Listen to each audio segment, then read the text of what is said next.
It just got windy out since this morning. 30 to 40 mile per hour wind gusts.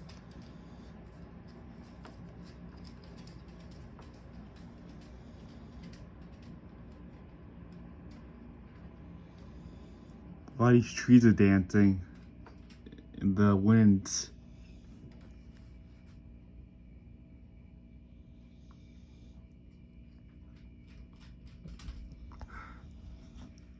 It's been almost 4 years.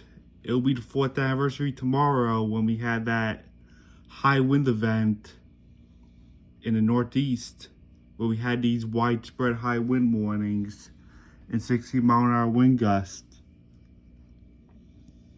And that ice tsunami in Buffalo from the high winds. I'm sorry, Niagara Falls, I think. Yeah, it was pretty bad.